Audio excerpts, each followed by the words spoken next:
Hey folks, welcome to another VR video. Releasing this week exclusively on Oculus Home is Stormland, the fourth VR release from Insomniac Games in collaboration with Oculus. Starting with a game mechanic that involved extending your arms out in front of you like Superman and squeezing the grip buttons to soar across the skies for locomotion, Insomniac built off of that launching pad and have developed a rich, immersive world where you're dropped into your robotic avatar following a time of conflict where the once vibrant world that you lived in falls partially to ruin. You begin the game with only fragments of your memory intact and set out on an epic adventure to uncover the fate of your friends and reclaim your world from an enemy force known as the Tempest. How you go about that task is partially left in your own hands, as going in guns blazing may result in the need to farm alloy elements or recycle weapon parts for more ammo. Going in using stealth techniques allows you to conserve ammo and sometimes defeat enemies with alternative traps that have been organically placed in the environment rather than consuming a lot of ammunition. I felt like the gameplay choices presented were reminiscent of a mix of Metal Gear Solid and The Legend of Zelda Breath of the Wild. Free climbing and exploration as you soar across the clouds and unlock and ascend from your base camp to progressively more challenging and advanced regions of the Stormland is encouraged, and I found that not going directly for objectives sometimes led to better technology and weapon upgrades without the cost of fabricating them at a workbench. There are simple crafting and skill tree mechanics unlocked as you follow the story path. You can rip your arm right out of the socket and place it on a workbench to upgrade, or find small little device upgrades that you simply drop into your body to install. You can craft items using alloy materials farmed throughout the Stormland, and skill tree points are earned by squeezing fruit and plant buds that you find scattered throughout the land as well. These technology and skill upgrades aren't all required, but can help you get a bit of a leg up on the enemy as the combat intensity increases as you ascend to higher levels of the world. Like the technology and skill progression upgrades, co-op multiplayer is also an optional unlock in the world that is not necessary to finish the main guided storyline. I initially completed the main storyline playing solo and revisited a portion of the early game with a co-op partner to help them to progress further in their game. I felt like the co-op didn't really add much for me to the overall adventure, but if your co-op partner is struggling with a challenge, having help from a more experienced player can go a long way in helping them reach the end of the guided path and the next portion of the Stormland journey. Extending your arms and flying like Superman across the clouds was an exhilarating experience in VR, and the limited use that they engage that mechanic for travel between islands also made it feel like the action was not a chore when you use it throughout the game. I'm glad that they didn't center on that mechanic for the majority of the game, because soaring like this, boy are my arms tired. After completing the guided story adventure, the game enters an ever-changing cycling progression where your goal is to defeat and capture an enemy stronghold within a week-long cycle. And each time you finish that cycle, the next cycle has progressively more challenging enemies. The cycle starts on Tuesday each week, and the islands are scattered with new artifacts, new enemies, sometimes new weapon upgrades. So it can be a completely different game each week as you continue to play.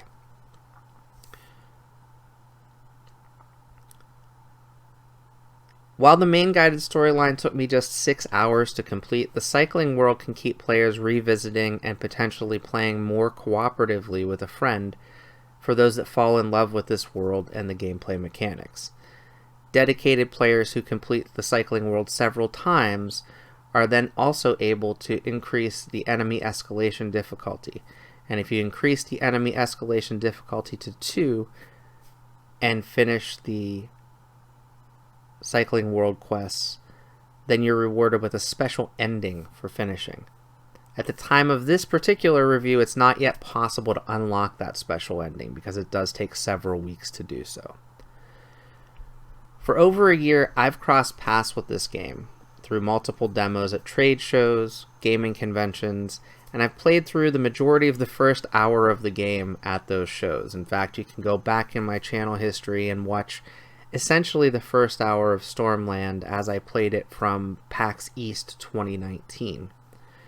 I've also played a portion from later in the game in multiplayer at PAX West 2019, and played early versions of content in conceptual demos as far back as last year's PAX West in 2018. I thought maybe when I jumped into this game, I wouldn't be all that impressed because I'd kind of already been wowed by the game. But I have to say that going in and playing the full story mode, I was still highly impressed by the world that Insomniac have crafted. Weather, flora, fauna, land, air, and water effects, including both graphics and spatial audio, made me feel like I was truly embodying my android character in this game. And it was one of the most immersive experiences that I've had thus far. Seeing your character's shadow cast across a landmass also remarkably adds a lot to the feeling of embodiment in a game. The game ran great on my slightly older spec i7 6700 with an NVIDIA GTX 980 Ti and 16 gigabytes of RAM. I was able to record gameplay at medium settings using Oculus Mirror, but I'm also able to bump the graphics settings up to ultra with only minimal reprojection when I'm not recording. I found medium settings, though, for me were adequate in giving me full immersion into the world. I played through the main storyline mainly in a seated position, but also sometimes switched to a standing room scale setup. I used both an original Rift with a front-facing setup, where I found myself sometimes drifting a bit outside of the boundaries of the sensors. It was fairly infrequent, but it was kind of a nuisance. While it was fully playable in this configuration, I really recommend having some type of room scale setup, whether that be your sensors diagonal from each other with the older Rift, adding a third sensor, or using a Rift S or the Quest with Oculus Link. With Rift S, I didn't have any of those gameplay issues that I did experience kind of drifting outside of the sensor zone. So I felt like Rift S was my preferred headset for this particular case, but again, if you've got an original Rift, fully playable without too many hiccups. With Rift S, I experienced better graphical fidelity and the text throughout the game, because it is a fairly text-heavy game as far as HUD elements and some of the story elements that you find were much easier to read on the Rift S. I didn't experience any controller occlusion issues, which kind of surprised me because with the Rift S playing at PAX East, I did have some controller issues. Obviously, that was running very early Rift S firmware, and there have been many upgrades, so props to Oculus for working to make that controller tracking much, much better than the last time I played the game. I felt connected to the early portions of the storyline as a lonely android trying to make their place and reclaim their world from the evil Tempest. As I progressed further into the story, I identified with the character development, and the progression felt like the 6-hour journey felt just right for mastering the skills needed to take on the endgame content of the cycling world. Insomniac games have built a very immersive VR world that engaged me as a player and kept me playing, and the varied play mechanics were enough to keep me going and not feel bored. There was no time in the game where I felt like, oh man, this mission feels super repetitive. There's enough variety and enough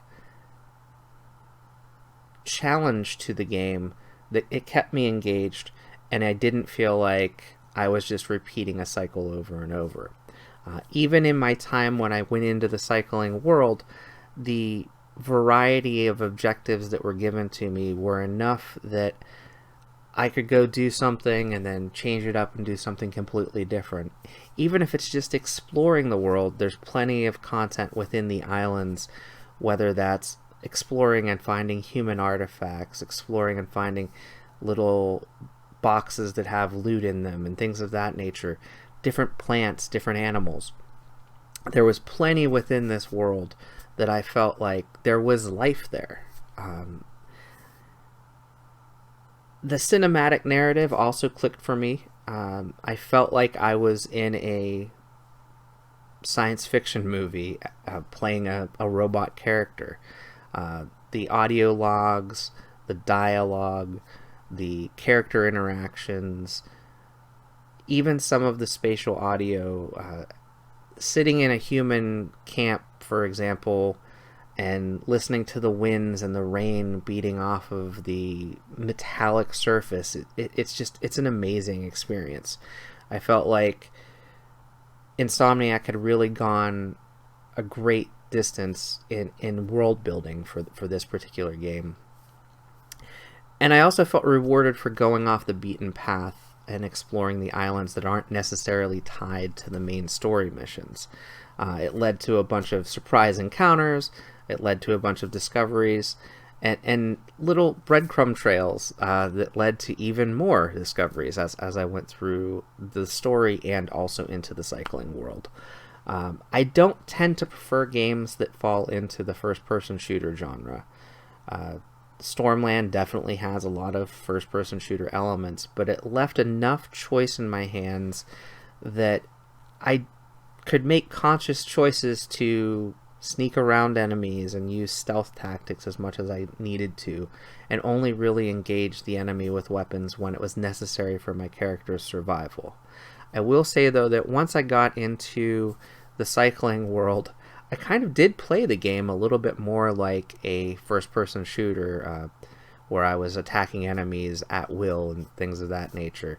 I'm not really sure why I felt that way the night that I played that, but that's what happened. It's definitely nice to have the choice, though, in the game, because rather than just inflicting senseless violence being the core of the game, you have options on how to proceed that way. Overall, I really like Stormland. I feel like the 6-hour story mode was super engaging, and it's something that alone makes me want to recommend this title. However, the cycling world kind of varies. I don't know how long Insomniac's going to keep up changing out the variety of objectives as you continue forward and advance through the cycling world. I don't know how much real variety there will be in that cycling world as time goes on. It's a little too soon to tell, as the game is releasing this week and I've only had a couple of cycles to play through. But for the price point of $39.99 United States, I feel like they've built enough into, even just if you play the 6-hour campaign and then no longer play the game again, it's worth your money. The immersive world, the ability to play in multiple configurations, whether you're seated, whether you're standing, whether you're playing room scale, and really go through a game that has those elements of a stealth game, a first-person shooter, an exploration game, all wrapped into one beautiful package. Stormland is that game. Is it the most epic 100-hour campaign on Earth? Absolutely not. But for the content that you're receiving, even if you discount the cycling world, which is still kind of untested in my viewpoint, it's a lot of fun in a reasonably priced package. I didn't feel like co-op really worked very well for me. Co-op felt like you're just adding another person to the game that you're already playing. It again, for someone that's new to the game, I feel like having that experienced player as a guide certainly can help out and make the gameplay all that more rich and keep you engaged in the game if you're having struggles.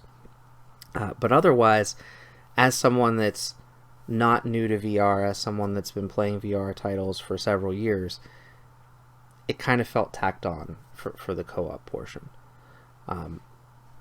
Definitely feel like Stormland is a game that, like Lone Echo, like Asgard's Wrath and like earlier titles like Job Simulator, I would highly recommend, for whether you're an experienced VR player or someone that's new to VR. This is definitely a title I would say this holiday season would be a big hit to complement the purchase of a Rift S, or Oculus Quest with Link. I will also add, this particular title, at least at the time that I'm doing this review, is not compatible yet with Revive, so I wasn't able to try this on an Index or a Vive, but I'm sure fine-tuning once this game releases, Revive will probably have compatibility as well, so you'll be able to play on other non-Oculus headsets. But definitely a game that has a lot of meat to it, a lot of fun gameplay aspects, and again, if you want to play co-op, you have the option. You can have that social interaction with a single other player as well through the co-op mode. Hope this helps out in your decision making related to Stormland. If you have any questions, feel free to ask me in the comments. I am going to have a ton of other Stormland coverage coming up in the next few days. I've got the second hour of gameplay in story mode. I've got an hour of Cycling World gameplay, and I've got some multiplayer gameplay all mixed in over the next week or so. So stay tuned to my channel for that. Until next time, get out there and enjoy some VR for yourself. Thanks for watching, and I will see you next time.